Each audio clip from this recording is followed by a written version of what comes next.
परमात्मा को पाने तथा उसका वास्तविक लाभ प्राप्त करने के लिए पवित्र बाइबल में प्रमाण है कि प्रभु ने मनुष्य को अपना ही स्वरूप बनाया। 6 दिन में सृष्टि रचकर 7वें दिन विश्राम किया। कुरान शरीफ में प्रमाण है कि हजरत मोहम्मद को खुदा स्वयं कह रहे हैं कि मैंने तुम्हें उस परमात्मा की महिमा बताने के लिए भेजा है। वो परमात्मा कबीर है जिसने 6 दिन में सृष्टि रची तथा 7वें दिन तख्त पर जा विराजा। उसकी खबर किसी बाखबर से पूछ कर तो देखो। कृपया अवश्य सुनिए जगत गुरु तत्वदर्शी संत रामपाल जी महाराज के अमृत वचन। तो सिपाही बोले ठीक है भाई, एक चक्की तू लग जा, पीछे हट बैठ।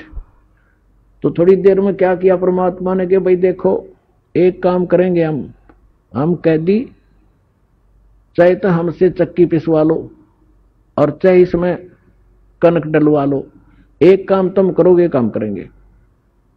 अब सिपाहियों ने सोचा ये अच्छा क्रांतिकारी आया, इस नांदे सारे स्ट्राइक करवा दी। तो को दुख हुआ कि इसको सीधा करेंगे। अब कहने लगे हम कणक डालेंगे चक्की में और तुम पीसो। उन्होंने सोचा पहले दिन को 2-3 घंटे में छोड़ देते थे, आज शाम तक रगड़ेंगे। अब परमात्मा वो बैठ के ठीक है भाई तुम आ जाओ, एक के खड़े हो जाओ चक्की के साथ साथ। कहने लगे आप डालते रहेंगे घूम फिर के, तुम शुरू करो। परमात्मा बोले खड़े हो जाओ। वे सारे खड़े हो गए और आंखें बंद कर लो। वो महात्मा खड़े हो गए, आंखें बंद कर ली।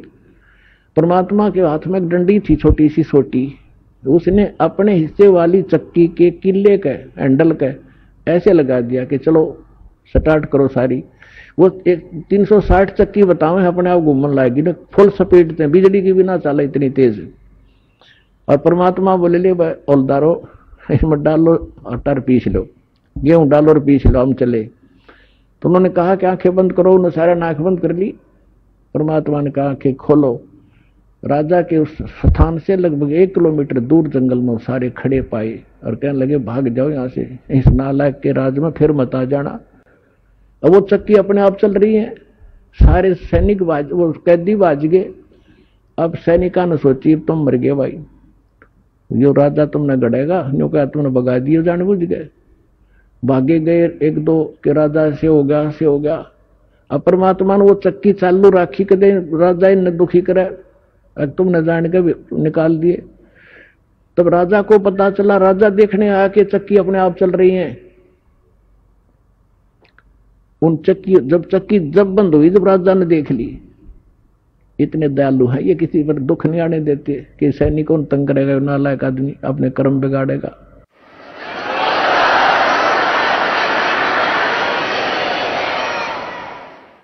तो पुण्यात्माओं, अमर करूं सतलोक पठाऊं, ताते बंदी छोड़ कहाऊं। ये काफी लंबी कथा, समय थोड़ा रह गया, फिर बताएंगे कभी। कहने का भाव यह है कि परमात्मा ने उसको लास्ट में ऐसा विवश कर दिया कि उसने जहर दिखाई देने लगी। अब माया जिसके ऊपर बैठ के वो खुशी मना रहा था और एक दिन वो घर त्याग के चला गया। तो परमात्मा रास्ते में फिर मिले उसको कि बेटा घर त्यागना तो भगवान नहीं मिलेगा, आपने आत्मा से इस माया को त्यागना पड़ेगा, इसके विकार इसके हानि से परिचित हो जा तू और जा फिर वापस राज कर सकता, ये मंत्र दे दे। तो बोला नहीं, आपकी सिरोधारी आपकी आ गया, लेकिन मालिक अब वो अच्छा नहीं लगता मुझे, आपके ज्ञान से मैं परिचित हो गया, असंख्य जन्म हो गया, हमने धक्के खाते ने इसका पीछा छुड़वा दो जाता। तो पुण्यात्माओं, एक दिन आपको कि ऐसी स्थिति हो जाएगी, आपने यू हलवा कति अच्छा नहीं लगेगा और आप अपने आप स्थिर हो जाओगे, आपकी आत्मा, और केवल परमात्मा के अतिरिक्त लास्ट में आपने कुछ नहीं दिखेगा। और यही मोक्ष का कारण है। तो आपको सभी मोक्ष होगा। कहते समझा है तो सिर दर पाओ, गौर नहीं रे ऐसा दाओ। बोलो सतगुरुदेव।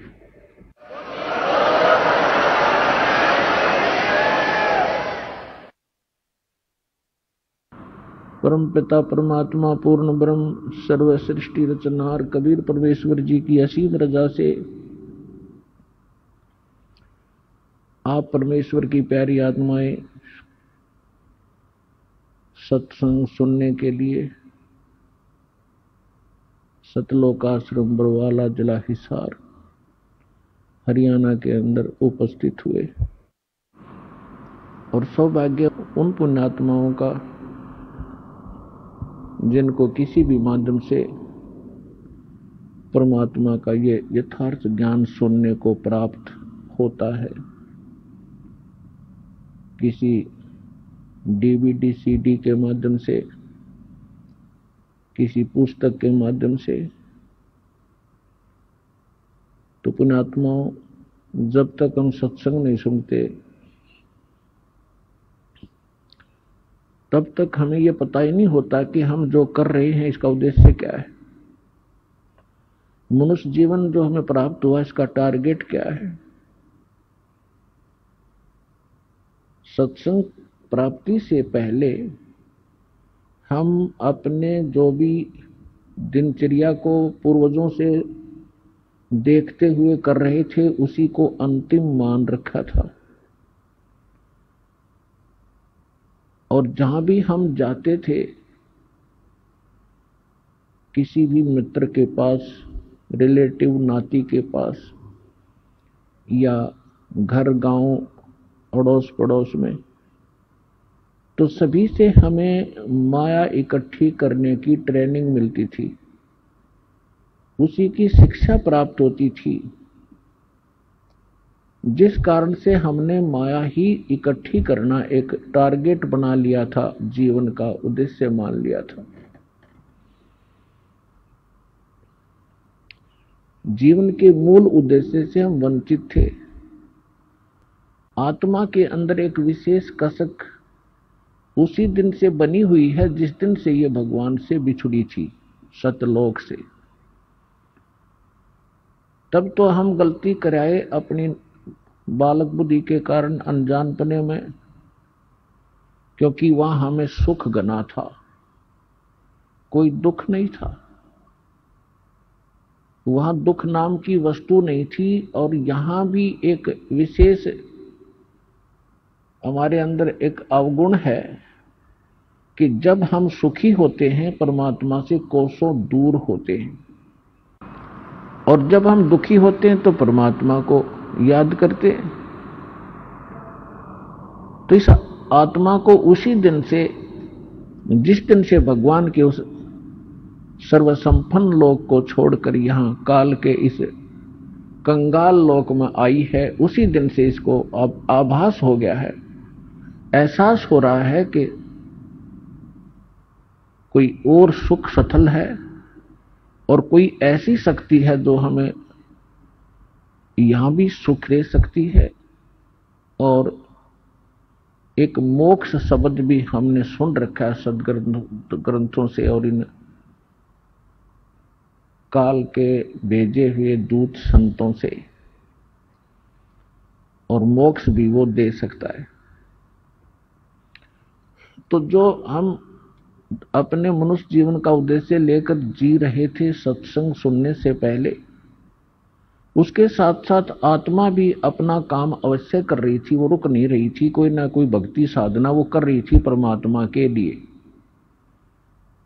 चाहे कोई परंपरागत कोई व्रत रख रहा था, देखा देखी, कोई भगवान शिव को पूज रहा था, तो कोई भगवान विष्णु को, कोई भगवान राम और श्री कृष्ण को, या कोई देवी देवताओं मंदिर मूर्ति अवश्य पूजा कर रहा था।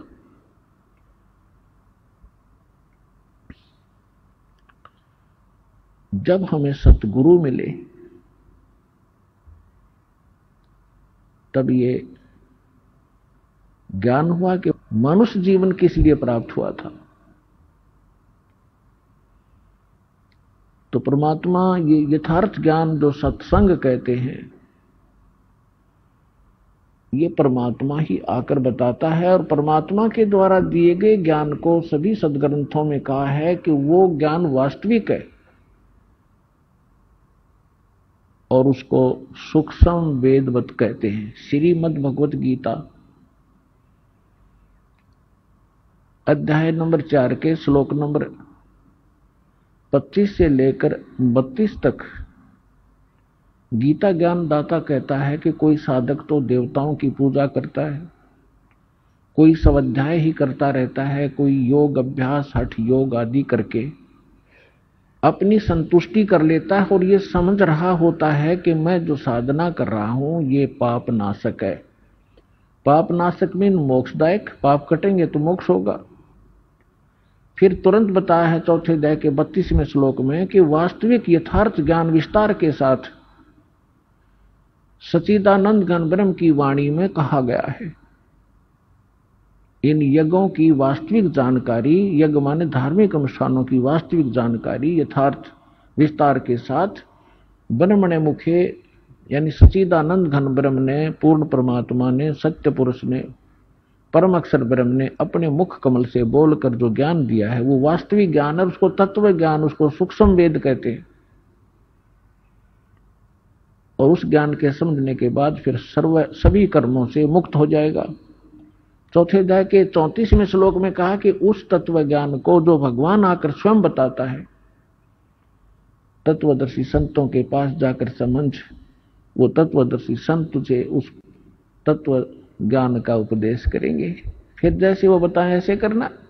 यदि तुझे मोक्ष चाहिए और मेरे द्वारा बताए गए इस गीता ज्ञान के अंदर जो साधना मैं बताता हूं, गीता अध्याय नंबर 8 के श्लोक नंबर 13 में अपना मंत्र बताता है, ओम इति एकाक्षरम ब्रह्म व्यवहारण माम अनुसमन ये परियाति तजन देहम स याति परमाम गति। मुझ ब्रह्म का एक ओम मंत्र है, नथिंग एल्स। और अंतिम श्वास तक जो इसका सिमरण करता हुआ शरीर छोड़कर जाता है वो इस ओम से मिलने वाली परम गति को प्राप्त होता है। ओम से मिलने वाली परम गति क्या है? ब्रह्मलोक। गीता अध्याय नंबर 8 के श्लोक नंबर 16 में कहा है कि ब्रह्मलोक पर्यंत, ब्रह्मलोक तक जितने भी साधक वहां गए हैं सभी पुनरावृत्ति में हैं, उनका जन्म मृत्यु सदा बना रहता है। गीता अध्याय नंबर 4 के श्लोक नंबर 5 और 9 में ये खुद कहता है कि अर्जुन तेरे और मेरे बहुत जन्म हो चुके हैं, तू नहीं जानता मैं जानता हूं। गीता अध्याय नंबर 2 के श्लोक नंबर 12 में, गीता अध्याय नंबर 10 के श्लोक नंबर 2 में ये स्वयं कहता है कि अर्जुन मेरी उत्पत्ति को ये देवता लोग नहीं जानते क्योंकि ये मेरे से उत्पन्न हुए हैं। और ऐसा नहीं है कि तू और मैं और ये सभी जो सैनिक हैं, जनता है, पहले ना जन्मे हो, और ऐसा नहीं कि आगे फिर जन्म ना होगा। इति सिद्धम गीता ज्ञानदाता भी नाशवान है, इसकी जन्म मृत्यु होती है। इसलिए ये कहता है जो ज्ञान मैं दे रहा हूं इसके आधार से तो जन्म मृत्यु सदा बनी रहेगी। और यदि तू जन्म मृत्यु से पूर्ण मोक्ष चाहता है तो सच्चिदानंद घन ब्रह्म ने जो ज्ञान दिया है अपने मुख कमल से, वो तत्व ज्ञान सूक्ष्म वेद है। उस सूक्ष्म वेद को उन तत्वदर्शी संतों से जाकर समझ। और उसके पश्चात कहां जाएगा? गीता अध्याय नंबर 15 के श्लोक नंबर 4 में, गीता अध्याय नंबर 15 के श्लोक नंबर 1 से 4 में स्पष्ट किया है, तत्वदर्शी संत की पहचान भी बताई है कि उल्टे लटके हुए संसार रूपी इस वृक्ष के सभी विभाग जो बताएगा, तना कौन है, डार कौन है, शाखा कौन है, पत्ते क्या है, सवेदवित वो तत्वदर्शी संत है। उसके पश्चात परमेश्वर के उस परम पद की खोज करनी चाहिए जहां जाने के बाद साधक फिर लौट कर कभी संसार में नहीं आते, उनका पूर्ण मोक्ष होता है। गीता अध्याय नंबर 18 के श्लोक नंबर 62 में कहा कि अर्जुन तू सर्वभाव से उस परमेश्वर की शरण में जा, सच्चिदानंद घन ब्रह्म की शरण में जा, उसकी कृपा से ही तू परम शांति को और सनातन परम धाम को प्राप्त होगा, जहां जाने के बाद फिर लौटकर कभी संसार में जन्म मृत्यु में नहीं आएगा। तो जो प्रसंग चल रहा है कि यथार्थ ज्ञान परमात्मा ही स्वयं आकर बताते हैं, वो परम अक्षर ब्रह्म चारों वेदों में, और चारों वेदों का निष्कर्ष श्रीमद् भगवत गीता में, इनमें इनकम्प्लीट नॉलेज है, इनकम्प्लीट स्पिरिचुअल नॉलेज है, आध्यात्मिक ज्ञान है। जैसे मैट्रिक तक का जो सिलेबस होता है वो गलत नहीं होता, लेकिन वो एमए, बीए और बीएससी में काम नहीं आता। इनकम्प्लीट है लेकिन गलत नहीं है। तो हमने पूर्ण मोक्ष के लिए उस सूक्ष्म वेद की आवश्यकता पड़ेगी। यजुर्वेद अध्याय नंबर 40 के श्लोक नंबर 10, मंत्र नंबर 10 में कहा है कि कोई तो परमात्मा को संभवात्मा ने जन्म ले उत्पन्न होने वाला मानते हैं, जैसे श्री राम और श्री कृष्ण आदि 8-9 जितने अवतार हम मानते हैं ऐसे। और कुछ उसको असंभवात कहते हैं कि वो जन्म कभी लेता ही नहीं, निराकार है। परमात्मा कैसा है, साकार है या निराकार है, वो जन्म लेता है या नहीं लेता है, इसकी जानकारी तत्वदर्शी संत बताते हैं, उनसे सुनो। यानी वेद ज्ञान और गीता ज्ञान एक है। इसी प्रकार कुरान शरीफ के अंदर सूरत फुरकानी 25 आयत 59 से 52 से 59 में यही स्पष्ट किया है कि जिसने 6 दिन में सृष्टि रची और 7वें दिन तख्त पर जा बैठा, वो पूर्ण परमात्मा कबीर है, अल्लाह कबीर है। उसकी जानकारी किसी बाखबर से तत्वदर्शी संत से पूछ लो तो कुरान शरीफ का ज्ञानदाता भी उस परमात्मा के बारे में परिचित नहीं है, ऑप्शन छोड़ देता है। इसलिए कुरान शरीफ का ज्ञान भी इनकम्प्लीट है, रॉन्ग नहीं है। अब सूक्ष्म वेद में क्या बताया है, परमेश्वर से प्राप्त ज्ञान के आधार से श्री आदरणीय गरीबदास साहिब जी ने ऋग यजुर्साम अथर्वणम ये चारों वेद चतुर्भंगीरे, सूक्ष्म वेद साहेब का बाचे सोए कहिए सतसंगी रे। ऋग यजुर्साम अथर्वण ये चारों वेद चित्तभंगी रे, ये आपको यथार्थ ज्ञान ना दे करके आपके मन को भ्रमित किए रहते हैं, शंकाओं में डाले रहते हैं, क्योंकि ये इनकम्प्लीट नॉलेज है। और सूक्ष्म वेद साहेब का बाँचै सोए कहिए सतसंगी रे। तो सूक्ष्म वेद में परमात्मा ने स्वयं आकर के क्या बताया है, मानुष जन्म दुर्लभ है मिले न बारंबार, तरवर से पत्ता टूट गिरे वो बहोर न लगता डार। मानुष जन्म पाए कर जो नहीं रटे हरि नाम, जैसे कुआ जल बिना फिर बनवाया क्या काम। अब मनुष्य जीवन का जो उद्देश्य हम लेकर जी रहे थे, और जब तत्व ज्ञान होता है उसके बाद हम हमारे जीने का उद्देश्य क्या होता है, उसमें दिन और रात का अंतर हो जाता है। परमात्मा हमें याद दिलाते हैं कि ये मनुष्य जीवन केवल परमात्मा की साधना के लिए प्राप्त होता है, मोक्ष प्राप्ति के लिए प्राप्त होता है। सालों सत्संग नहीं सुन पाते, सूक्ष्म वेद जिनको प्राप्त नहीं होता, वो भक्ति करके भी असफल हो जाते हैं।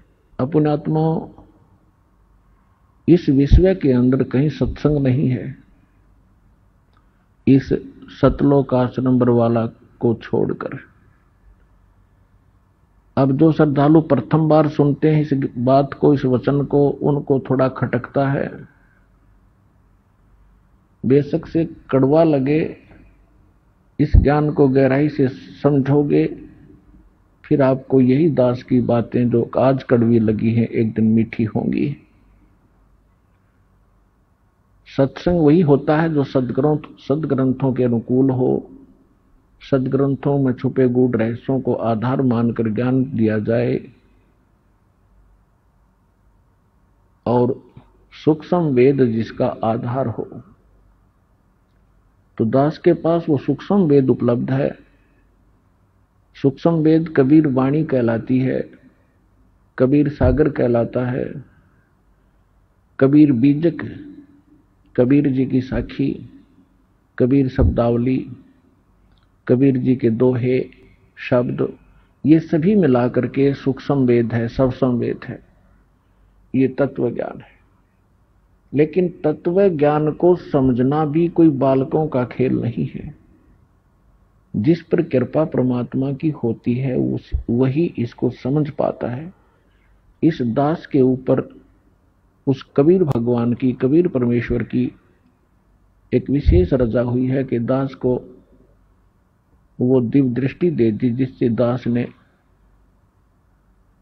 इस सूक्ष्म वेद रूपी जंगल से, वन से वो जड़ी निकाल ली जो औषधि में काम आती है। एक वन जंगल के अंदर बहुत प्रकार के पौधे होते हैं, पेड़ होते हैं, जड़ी बूटियां भी होती हैं, और उन जड़ी बूटियों के भी किसी के पत्ते काम आते हैं, किसी की मूल काम आती है, किसी की छाल ही काम आती है। तो इस प्रकार ये कबीर पंथी जितने भी या अन्य संत परमेश्वर कबीर जी की वाणी को आधार मानते रहे, वो इसको समझ नहीं सके, क्योंकि ये सूक्ष्म वेद है और वो उन अन्य वेदों को ही नहीं समझ सके जो आम उपलब्ध थे। तो यहां कहते हैं, गुरु बिन वेद पढ़े जो प्राणी, समझन सारे रहे अज्ञानी। गुरु बिन काहुन पाया ज्ञाना, जो थोथा बुस छिड़े मूड किसाना। तो पुण्यात्मा उस दास के ऊपर रजा हुई है परमेश्वर की, परमात्मा के सूक्ष्म वेद को अच्छी तरह समझा, उसी की रजा से। जीव के सत्र का काम नहीं है कि वो सदग्रंथों को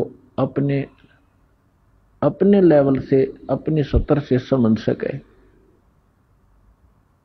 इन सदग्रंथों की वाणियों को याद किए आपको बहुत मिल जाएंगे। गीता जी के लगभग सभी श्लोकों को याद कंठस्थ किए हुए भी व्यक्ति मिल जाएंगे। कबीर साहब की वाणी को भी बहुत से घोटे आपको मिल जाएंगे कंठस्थ याद किए। गरीबदास जी की वाणी को, दादू साहब जी की वाणी को, नानक साहब जी की वाणी को, गीसा दास जी की वाणी को। तो वो वाणी घोट लेने मात्र से वो ज्ञानी नहीं बन जाता। उसके लिए परमात्मा ने बताया है कि वक्ता कोट अनंत है, श्रोता कोट अनंत, और ये ज्ञानी बने फिरे, ये ज्ञानी कोट अनंत है, बिरले साधु संत। तो पुण्यात्माओं, आपका एक विशेष सौभाग्य है आपका, जो आपको ये ज्ञान मिला और आपको ये अच्छा लगा, आपको सुहाग है ये ज्ञान। प्रथम बार जब व्यक्ति इस ज्ञान को सुनता है, उसका पारा जो है 100 के ऊपर जाता है, क्योंकि हमने ये ज्ञान कभी सुना ही नहीं था। ज्ञान यही था, हमने अज्ञान सुन रखा था। तो जब से इस दास ने इस मार्ग का, परमात्मा की रजा से मार्ग दर्शन शुरू किया है, उसी दिन से संघर्ष का सामना करना पड़ रहा है, लेकिन दास को विश्वास था कि एक दिन सफल होंगे, क्योंकि ये सत्य है। सत्य के सामने असत्य घनी देर नहीं टिका करती। थोड़ी सी देर तो बवाल मचा सकती है असत्य, लेकिन उसका पैर नहीं होते, वो बेसलेस होता है। आज आपके समक्ष वो सामने सत्य हो रहा है। सन 1994 से आज 2013 तक आप देख लीजिए, 19 वर्ष हो गए, लगभग 18-19 वर्ष। और इतने संघर्ष के बाद आज हम ऐसे ऊपर हुए हैं, क्योंकि इसका कारण ये रहा कि आज परमात्मा ने सबसे पहले अपने बच्चों को शिक्षित किया। बहन बेटी बुजुर्ग लगभग भारत के अंदर सब अक्षर ज्ञान युक्त है। और फिर सदग्रंथों को समझने के लिए एक तो अपने आप पढ़कर याद करके, और फिर वैसे वचन शब्द श्लोक बोल करके सुनाता है, तो उसको भ्रमित कर सकता है कोई अन्य व्यक्ति के नहीं, इसका ये ऐसा नहीं है, झूठ बोल रहा है। तो परमात्मा ने ऐसी रजा बख्शी, प्रोजेक्टर जैसे ऐसे उपकरण बनवा दिए, टीवी बना दिया, चैनल, ताकि आप इन सदग्रंथों के अंदर की सच्चाई को आंखों देखें।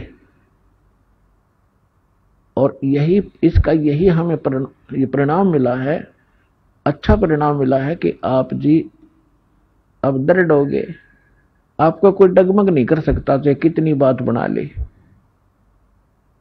तो इसलिए सत्संग अनिवार्य है, और सत्संग ना मिलने से हम ऐसे भटकते रहे। और ये जो इंस्ट्रूमेंट बनाए गए हैं आज, ये सन 2000 के बाद बने हैं। ये जितने भी टीवी चैनल हैं, सीडी, प्रोजेक्टर आदि, ये टीवी के अंदर हम दिखा रहे हैं आपको, तो परमात्मा ने ही ये ऐसा नॉलेज ज्ञान दिया है जीव को। ये जीव के सत्र का बनाना नहीं है ये उपकरण, इंटरनेट वगैरह बना लेना, ये गॉड गिवन माइंड है मनुष्य को। उसका कारण नहीं तो आप देख रहे हो ये लगभग 40 लाख वर्ष हो गए इस एक चतुर्योगी को। और आप देख लो पिछला इतिहास, पिछली सभ्यताओं को हम पढ़ते आए थे, वो कैसे बर्तन रखते थे, कैसे उनके उपकरण होते थे, कैसे वो रहते थे, कैसे कपड़े पहनते थे, उस्त्रे भी ना होते थे उनके पास।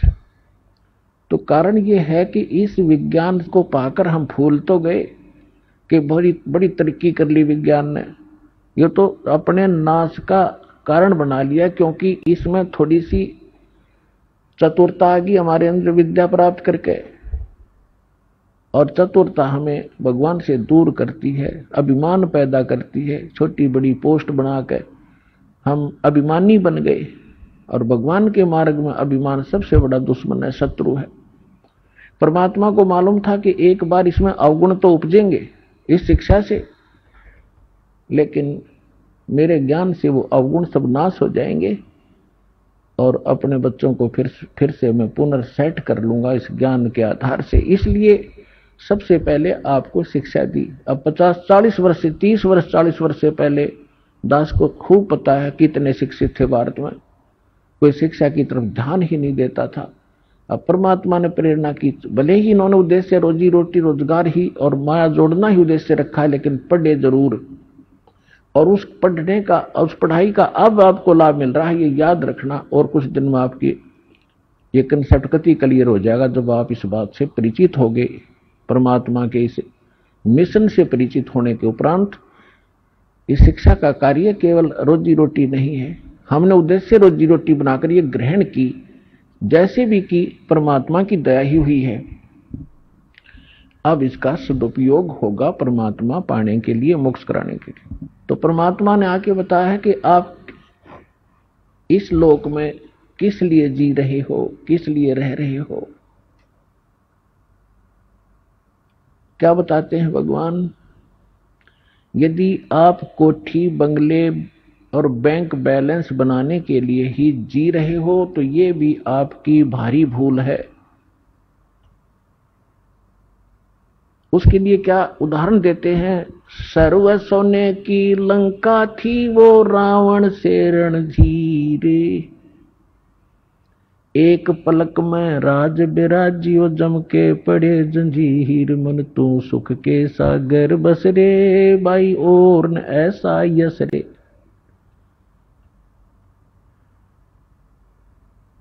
कि यदि आप एक 10-20 लाख रुपए बैंक में इकट्ठे भी कर लोगे और एक सुंदर कोठी बना भी लोगे, तो के कला टूट गया, कल मृत्यु हो जाएगी, फिर अगले दिन गधा बन जाएगा, वह कोठी यहीं खड़ी रहेगी, कोई और बैठेंगे, आप पशु बनकर धक्के खा रहे होगे। तो खाक ये महिमा है। तो परमात्मा कहते हैं और ना ऐसा यश रे। यश माने महिमा, बड़पन, महानता, प्रभुता। तो ये जो आप यहां ये कोठी बंगले बनाकर, लंबी लंबी गाड़ी कार लेकर, खरीद कर या महिमा बनाना चाहते हो, ये आपकी महामूर्खता है। क्योंकि मनुष्य जीवन जिसको प्राप्त है वो विद्यार्थी है। ये अलग से आपको पोशाक मिली है, ड्रेस मिली है, जैसे विद्यार्थियों को अलग से पोशाक होती है। और जो ये पोशाक प्राप्त हो विद्यार्थी है, और विद्यार्थी और बाहर घूम रहा हो कहीं, कहीं ताश खेल रहा हो, कहीं शराब पी रहा हो, कहीं पिक्चर देख रहा हो, डांस कर रहा हो, तो क्या कहेंगे उसको? ये मूर्ख अपना शिक्षा ग्रहण नहीं करता, अपना जीवन नाश कर रहा है और अंत में वो बहुत पछताता है। तो जिन भी पुण्यात्माओं, जिन भी आत्माओं को आज मानव शरीर प्राप्त है, नर या नारी का, वो महापुण्यात्मा है। उनके पिछले पुण्य नंबर इतने अच्छे हैं कि उनको परमात्मा पाने वाले इस विद्यालय में प्रवेश प्राप्त हो गया। और विद्यार्थी अपने शिक्षा काल में और बकवाद करता है, अंडरस्टूड है वो क्या लेकर जाएगा, क्या खटेगा, वहां से अपना जीवन नाश करेगा। उन आत्माओं, आप इस मनुष्य जीवन को और इस परमात्मा के ज्ञान को सहज में मत लेना। ये किसी डूम बाट के गीत नहीं है और यहां कोई उद्देश्य किसी, हमने अपना ये नहीं रखा है कि कोई इनकम बनाने के लिए आपको यहां बुलाया और समझाया जाता है, बैठाया जाता है। आपके ऊपर एक भयंकर संकट है जन्म और मृत्यु का, और इस जीवन के अंदर भी आपके प्रारब्ध में, आपकी किस्मत में ना जाने कितने कष्ट आपके ऊपर आने वाले हैं। उन सभी का निवारण यहां से होगा, इस कबीर भगवान से। आपको इसलिए बुलाया जाता है। ये किसी डूम भाट के गीत नहीं है। परमात्मा हमारे लिए भटक रहे थे और भटक रहे हैं 120 वर्ष तक। किसी के डले खाए, जुलाहा कवाए, धानक है, और कोई कुछ कहा करता, और वो इस अनमोल ज्ञान का प्रचार किया करते थे। एक एक दिन में 1,000 जगह प्रकट होकर के परमात्मा आज के टीवियों जैसा काम किया करते थे। जिस कारण से उस परमात्मा के, उस काशी वाले कबीर दुल्हा के 64 लाख से सोए थे। लेकिन उस समय गलती हमसे यही रही कि हम शिक्षित नहीं थे। परमात्मा के शरण में आते ही हमें सुख बहुत हुआ करते थे, हमारे कष्ट निवारण होते थे, और हम 20 जगह जाकर के गुणगान किया करते थे कि परमात्मा ये बहुत बड़े महान संत हैं, इनका उपदेश लेते ही हमें बड़ा सुख हुआ। ऐसे वो दयालु हैं, क्योंकि उनसे अपने बच्चों का दुख देखा नहीं जाता, और वो कोई ना कोई कारण बनाकर कहीं ना कहीं प्रकट हो जाते थे। तो उस समय ऐसी कन्वेंस नहीं थी, ऐसा जैसे कहीं भी आज तो जैसे कोई ये कहे कि परमात्मा वहां सत्संग कर रहे थे, कहाँ, चूरू जिला में 1000 शहरों में, 1000 गांवों में तो प्रकट होंगे।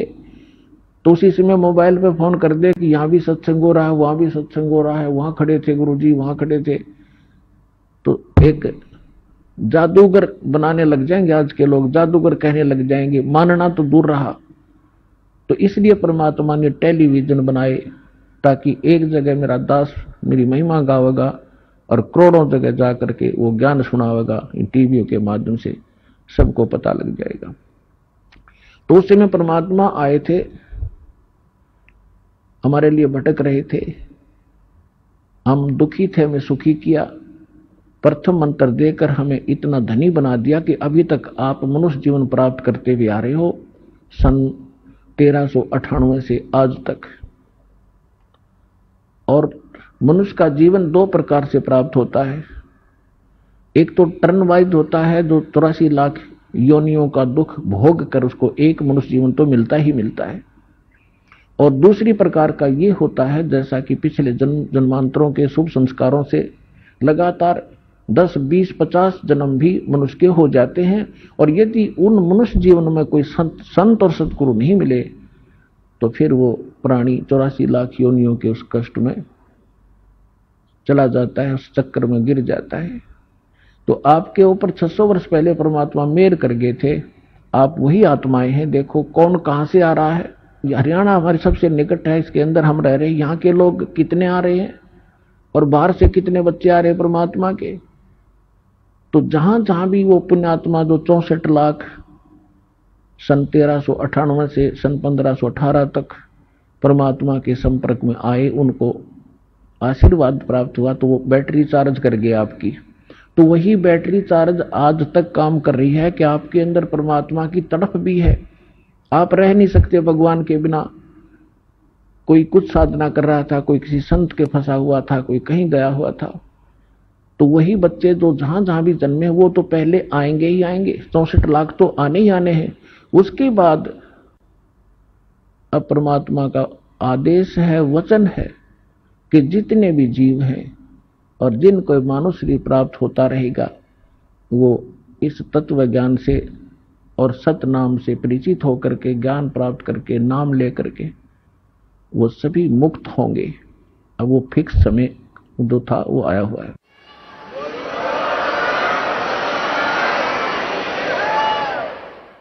अब जो प्रसंग चल रहा है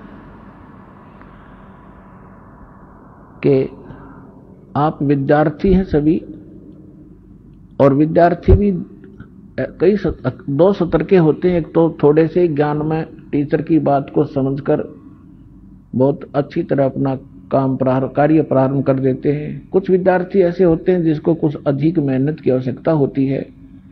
तो इसी प्रकार जिनको 84 लाख योनियों में से निकल कर जो आए हैं वो भी बार बार सत्संग सुनने से अवश्य उनके अंदर यह भक्ति बीज प्रवेश होगा, वो भी स्टार्ट हो जाएंगे।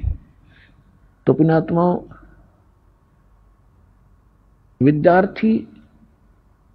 जो विद्यार्थी विद्या काल के अंदर शिक्षा समय में अपना प्रतिदिन का जो क्लास वर्क होता है या होमवर्क होता है वो नहीं करता है, तो फिर वो आगे जाके फेल हो जाता है। और फेल होने के बाद फिर वो आगे चल के जो उसके जीवन में संकट उसके ऊपर आते हैं वो असहनीय होते हैं। ये दास जूनियर इंजीनियर की पोस्ट पे हरियाणा सरकार के अंदर कार्यरत था। वहां हमारा भी कार्य हो रहा था नहर का, और साथ में रोड भी बन रहा था। सड़क के ऊपर कुछ मजदूर काम कर रहे थे और उनका एक्सीडेंट आ गया अपनी जीप में बैठ के इंस्पेक्शन के लिए। उसके चले जाने के बाद एक व्यक्ति वहां खड़ा हुआ कह रहा था, जो मजदूर था, कि ये जो एक्सीडेंट है इसका ये नाम है, ये उस गांव का रहने वाला है और ये मेरा सहपाठी था। हम इतने समय तक इकट्ठे पढ़े थे। मेरे कर्म फूट गए, मेरे भाग फूट गए, मैं आगे पढ़ा नहीं, मैंने बकवाद करी और ये शिक्षा प्राप्त करके आज एक्सीडेंट बन गया, गाड़ी में चलता है और मेरे बच्चे भी यहाँ रेत में पड़े हुए हैं। तो यहाँ परमात्मा कहते हैं, आज 6 दिन पीछे गए, गुरु से किया ना हेत, अब पछतावा क्या करे, यह चिड़िया चुगी खेत। तो पुण्यात्माओं, जो इस मनुष्य जीवन को प्राप्त करके और भक्ति नहीं करेंगे, बुराइयों से नहीं बचेंगे, तो वो ऐसे पछताएंगे। नेक्स्ट जीवन उनका कुत्ते गधे सूअर का होगा। आपने देखा होगा गली में कुत्ते रात्रि में ऊपर को मुंह करके रोते हैं। आत्मा तो वही है जो अफलातून पा करी थी, भगवान भक्ति करीनी माया जोड़ में लगे रहे। वो महल के बाहर खड़ा गली में पड़ा हुआ रो रहा है, ऊपर से वर्षा हो रही है, ओले आ जाते हैं, शीत लहर चल रही होती है और वहां गेंडली मार के इकट्ठा हुआ किसी गाड़ी के नीचे टाइम पास कर रहा है। जब मनुष्य शरीर था तो उसने कभी सपने में भी ना सोचा होगा कि ऐसी आपत्ति आवेगी। तो पुण्यात्माओं, परमात्मा बताते हैं और परमात्मा से परिचित दो संत वो हमें शिक्षा देते हैं। मानुष जन्म दुर्लभ है, ये मिले न बारंबार, तरवर से पत्ता टूट गिरे, वो बहोर न लगता डारे। वो पृथ्वीपति चकवे गए, जिनके चक्र चलनते, रावण सरीखे कौन गण, ऐसे गए अनंत। परमात्मा की भक्ति जिन्होंने नहीं की, अपने संस्कार से चाहे सारी पृथ्वी का शासक भी बन गया, अंत में उसको क्या लाभ हुआ? 84 लाख योनियों में कहीं कुत्ता गधा सुअर की योनि में अपना कष्ट भोग रहा होता है। राम नाम रटते रहो, राम नाम रटते रहो, जब प्राण कभू तो दीन दयाल के बनक पड़ेगी कान।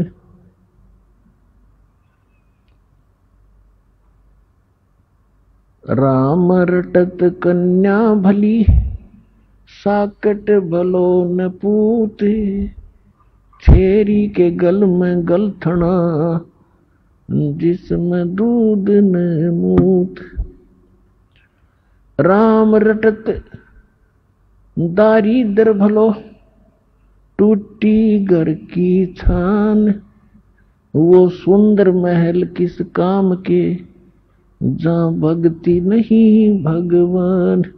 राम रटत कोड़ी भलो, चू चू पड़े जो चाम, वो सुंदर शरीर किस काम का, जा मुख नाही नाम। जिव्या तो वाए भली, जो रटे हरि नाम, नहीं तो काट के फेंक दियो, ये मुख में बलो ना चाम। परमपिता परमात्मा स्वयं आकर के अपनी प्यारी आत्माओं को यथार्थ मार्गदर्शन करते हैं, सही दिशा देते हैं। उनके द्वारा दिए गए ज्ञान को सूक्ष्म वेद कहते हैं। और सूक्ष्म वेद में परमात्मा हमें बता रहे हैं कि यहाँ के जो सुख आप देखकर इसी में सीमित हो गए, ये गलत है। ठीक है, संस्कार वश आपके परिवार है,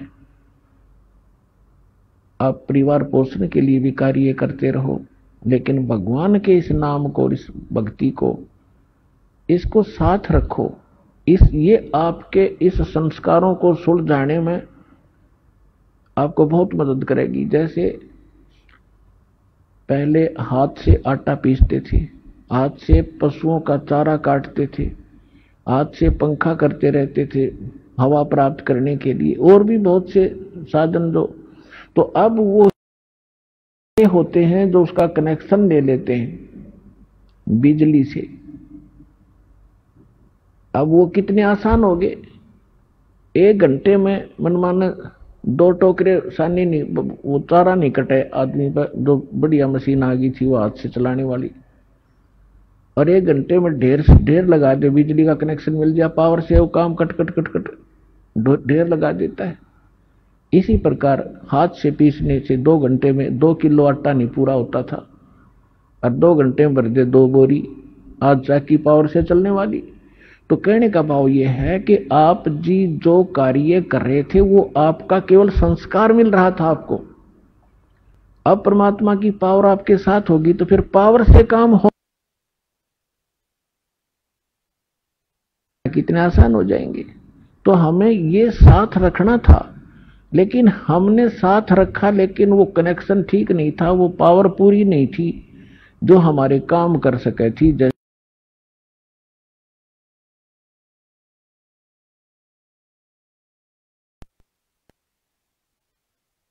काम नहीं हो पाए थे, और उन्होंने भी एक नियम बना रखा है कि जो जैसे कर्म करेगा उतना ही फल मिलेगा।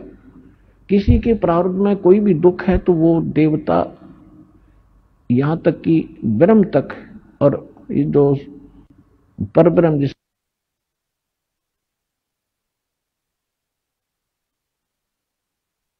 संस्कार हैं उनमें कोई परिवर्तन नहीं कर सकते। मासा घटे न तिल बधे, विद ना लिखे जो लेख, सच्चा सतगुरु मेट कर ऊपर मारे मेख। तो पुण्यात्माओं, जब पूर्ण परमात्मा का नुमाइंदा, उसका कृपा पात्र संत या स्वयं मालिक आते हैं, 600 वर्ष पहले स्वयं परमात्मा आए थे, और उसमें कोई ऐसा प्रचार प्रसार का साधन नहीं था जैसा आजकल उपलब्ध है। आज तो कोई भी लल्लू पंदू जिसको मीडिया में टाइम मिल जाता है टीवी के ऊपर बोलने का समय, वे 1,00,000-2,00,000 न मूर्ख बना ले, क्योंकि जिज्ञासु उसको संत जानकर उसके पीछे लग लेते। और उस समय 64 लाख शेष परमात्मा के हुए थे, वो कोई ज्ञान से नहीं। ज्ञान तो परमात्मा की वाणी बोलते ही थे जो आत्मा को खींचती है, लेकिन उनको सुख दिए थे। वो दुखी देख नहीं सकता अपनी प्यारी आत्माओं का, वो परमात्मा है, दयालु है। तो वो क्या बताते हैं, तो उसके लिए बताया है कि मासा घटे न तिल बधे, विद ना लिखे जो लेख, और सच्चा सतगुरु मेट कर ऊपर मारे मेघ। अब सच्चा सतगुरु कहा है गरीबदास जी ने कि जैसे गुरु, वैसे गुरु शब्द पर्याप्त है। गुरु का अर्थ होता है मार्गदर्शक, लेकिन ये नकली गुरु हो गए, इसलिए सतगुरु कहा। अब कलयुग में सतगुरु भी नरे हो गए, जैसे राधा स्वामी, धन सतगुरु, ये सारे अपने आप को सतगुरु बोल रहे हैं, और कक्का पता नहीं एबीसी अध्यात्म मार्ग का। तो इसलिए सच्चा सतगुरु कहा। काल ने उलझाने में कसर नहीं छोड़ रखी अध्यात्म ज्ञान को। कबीर साहब कहते 9 मन सूत उलझिया, ये ऋषि रहे जखमार, और सतगुरु ऐसा सुलझा दे उलझना दूजी बार।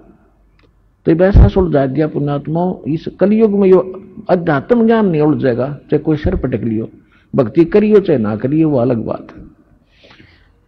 अब क्या कहते हैं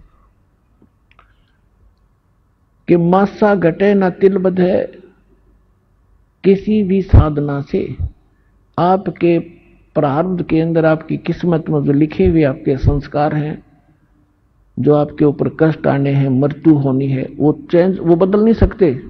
लेकिन पूर्ण संत, उस कबीर परमात्मा का सच्चा नुमाइंदा, उसको खत्म करके, मिटा करके ऊपर मेख मार देना, यानी फॉर एवर दोबारा पनप नहीं सकते। मेख मारन का अर्थ ही होता है। अब आपको उस परम पिता परमात्मा कबीर जी से प्राप्त इस सत भक्ति से जो लाभ हुए हैं, कुछ पुण्यात्माओं का अनुभव आपके सामने रूबरू करते हैं, वो सुनिएगा।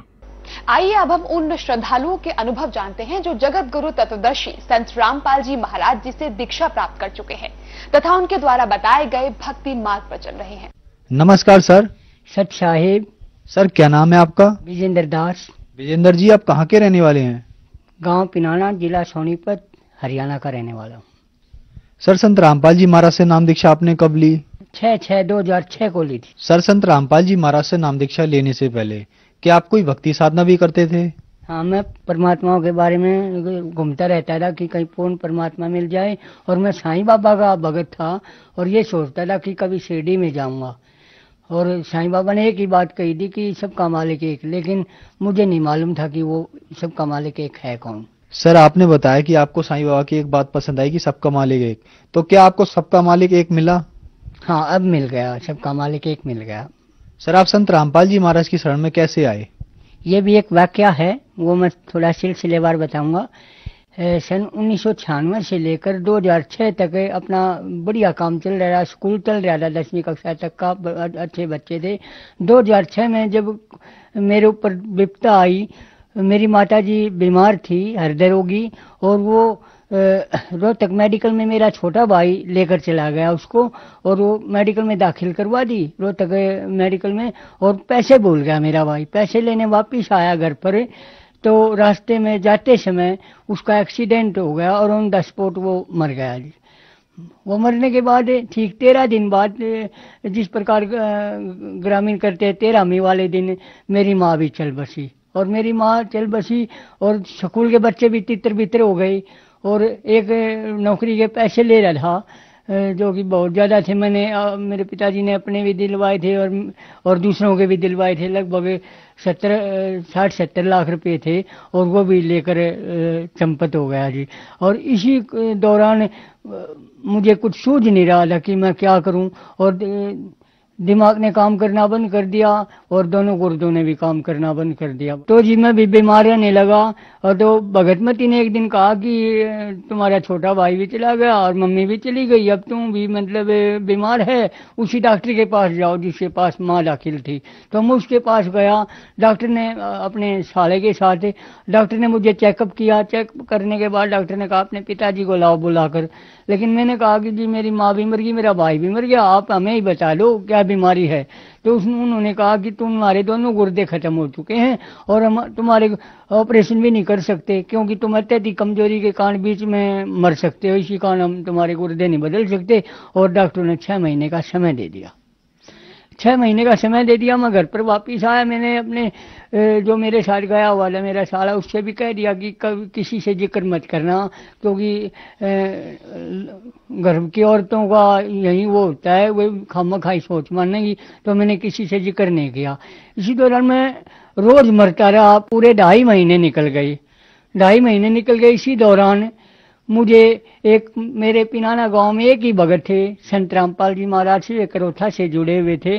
और करोथा से जुड़े होने के कारण वे कई बार मेरे करोथा से जुड़े हुए थे, मेरे पिताजी के पास आकर बैठते थे। वे एक दिन उन्होंने मुझे पूछ लिया कि तुम दिन पर दिन मरता जा रहा है, क्या बात है, तुम्हारी शक्ल भी बदल गई। तो मैंने उसे कहा कि लाला जी आपको नहीं बताऊंगा मैं कि मुझे क्या बीमारी, आप मेरे पिताजी को बता दे, वे खामखाई चिंतित होंगे। तो उन्होंने कहा कि नहीं, मैं तुम्हारे पिताजी को नहीं बताऊंगा, तुम मुझे बताओ। तो मैंने उनको बता दिया कि लाला जी ऐसे ऐसे बात है, मेरे दोनों गुर्दे खत्म हो चुके हैं, डॉक्टर ने 6 महीने का टाइम दे दिया, 2.5 महीने जा चुके हैं और 3.5 महीने बाकी है मेरे। तो उन्होंने कहा कि बेटे क्या तुम परमात्मा में विश्वास रखते हो। मैंने कहा कि पहले मैं परमात्मा में विश्वास रखता था दादाजी, क्योंकि मैं साईं बाबा का भगत था और खेत में कमरा बना रखा है, कोठला कहते हैं जिसको आम भाषा में हम गांव वाले, वहां पर बैठकर मैं भक्ति करता था। और लेकिन किसी भी भगवान ने मेरा साथ नहीं दिया। मेरी माँ भी मर गई, भाई भी मर गया, मैं नास्तिक हो चुका हूँ, अब मैं किसी भगवान को नहीं मानता। तो उन्होंने मुझे, मेरे दादाजी ने कहा कि भैया एक बार मेरे कहने थे तू करोथा चल। तो मैंने मना कर दिया। तो उन्होंने बार बार जिद की। अगले दिन फिर आया, तीसरे दिन उन्होंने कहा कि मैं तुम्हारा काम कर दूंगा 3 दिन का और तू मेरे साथ चल। तो मैंने कहा कि मैंने भी सोच मानी है, बोला मेरा काम कर देगा, इसका कोई लाभ भी नहीं मेरा काम करने से। तो मैंने उसकी हामी भर ली, अब चलते हैं दादाजी। तो मैं उसके साथ करोथा चला गया जी। करोथा आश्रम में संत रामपाल जी महाराज का उस दिन सत्संग था 3 दिन का। और 3 दिन का सत्संग के दौरान संत रामपाल जी महाराज ने अपना सत्संग शुरू किया। तो मैंने भी देखा, मगर चलो देखते हैं। परमात्मा ने जब प्रमाणित किया, गीता जी के अध्याय नंबर 16 के श्लोक नंबर 23 में जब प्रमाणित किया, जो पुरुष शास्त्र विधि को त्यागकर अपनी इच्छा से मनमाना आचरण करते हैं उनको न तो सुख मिलता है, न उनकी गति होती है, न मोक्ष मिलता है। और 24वें श्लोक में कह दिया, इसे तेरे लिए है अर्जुन, करते और अकर्तव्य की व्यवस्था में, अर्थात कौन सी भक्ति करनी चाहिए कौन सी नहीं करनी चाहिए, इसके लिए शास्त्रीय प्रमाणित है। तो मेरा दिमाग घूम गया, क्योंकि मैं तो मनमाना आचरण कर रहा था, मुझे लाभ कहाँ से मिलेगा। तो उसके बाद संत रामपाल जी महाराज ने बताया कि आज तक मैं ओम नाम को सबसे बड़ा मानता था, क्योंकि हमें बचपन से शिक्षा दी जाती थी कि ओम नाम से तो बड़ा, इसका बड़ा न कोई जो सुमरन करे ओम का शुद्ध आत्मा हो। उसी दिन उसे अपने दादाजी का हाथ पकड़ लिया और उसे कहा कि दादाजी इस संत का नाम दिलवाओ मुझे, क्योंकि ऐसा ज्ञान मैंने आज तक नहीं सुना। तो मैंने 6 संत रामपाल जी महाराज से गुरु दीक्षा ली। सर, जैसे कि आपके बताए अनुसार आप पे दुखों का पहाड़ टूटा हुआ था। पहले आपकी माताजी की मृत्यु हो गई और फिर आपकी भाई की मृत्यु हो गई, और आपका जो स्कूल था वो भी बंद हो गया। और जब आप परेशान रहने लगे, डॉक्टर ने आपको बताया कि आपके दोनों गुर्दे खराब हैं और आपकी जीवन ज्यादा नहीं है। फिर आपने संत रामपाल जी महाराज से नाम दीक्षा ली।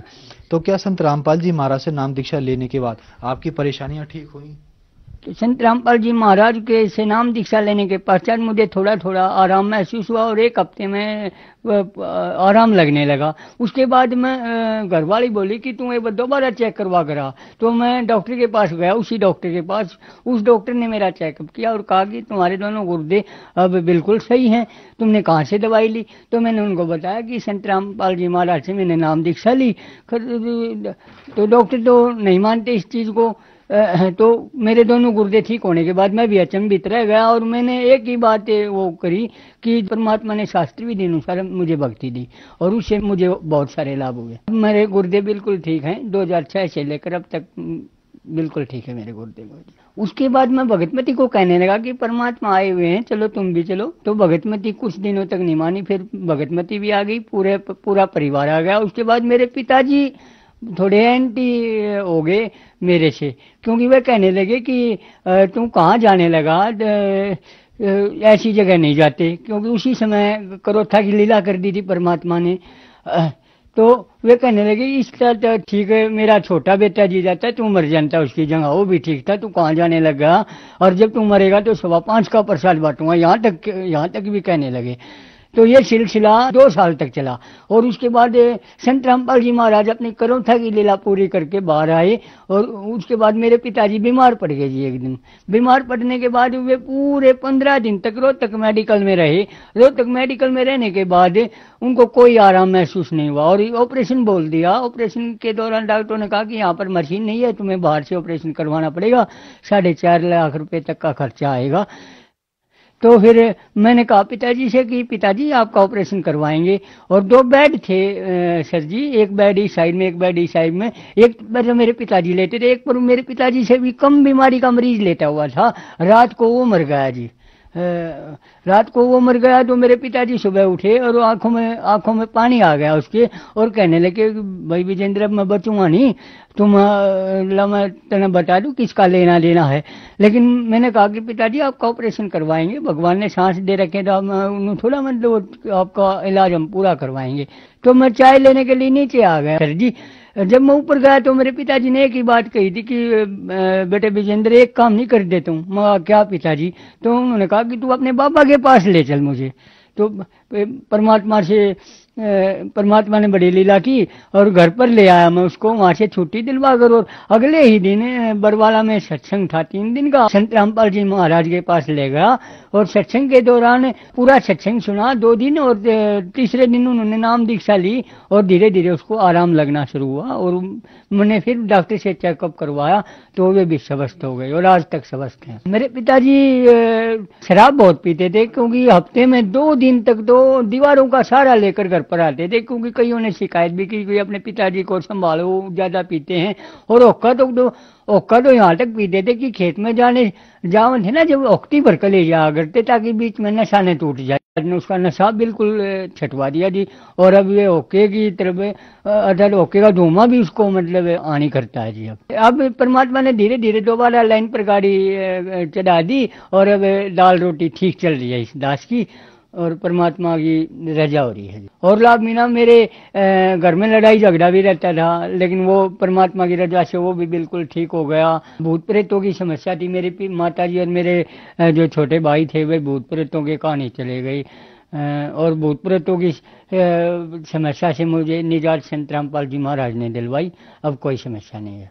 तो जो श्रद्धालु आज आपको देख रहे हैं और वो भी किसी न किसी बीमारी से ग्रस्त है, उनके लिए आप क्या कहना चाहेंगे? उनके लिए ये दास कहना चाहेगा कि आप संत रामपाल जी महाराज से शास्त्र विधि अनुसार संत रामपाल जी महाराज दीक्षा देते हैं, उससे दीक्षा लीजिए और अपना कल्याण करवाइए। क्योंकि बगैर शास्त्र विधि के जो हम भक्ति करते हैं उससे कुछ नहीं हो सकता, न तो बीमारी कट सकती है और न हमारा मोक्ष हो सकता है। शास्त्रों के अनुसार भक्ति कीजिए और संत रामपाल जी महाराज से नाम दीक्षा लेकर और अपना कल्याण करवाइए। सर, संत रामपाल जी महाराज से नाम दीक्षा कैसे ली जा सकती है? कई टीवी चैनलों पर, साधना चैनल है जैसे, कई टीवी चैनलों पर सत्संग आते हैं और उनके नीचे एक पट्टी चलती रहती है, उसमें फोन नंबर दिए हुए हैं। आप फोन करके किसी भी नजदीक नामदान सेंटर से संपर्क करके संत रामपाल जी महाराज से नाम दीक्षा ले सकते हैं। धन्यवाद सर। सच्चाई।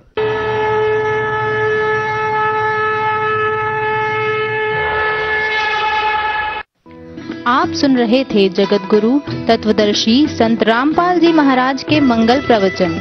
अधिक जानकारी के लिए संपर्क करें 8222-880-541 8222-880-542 8222-880-542।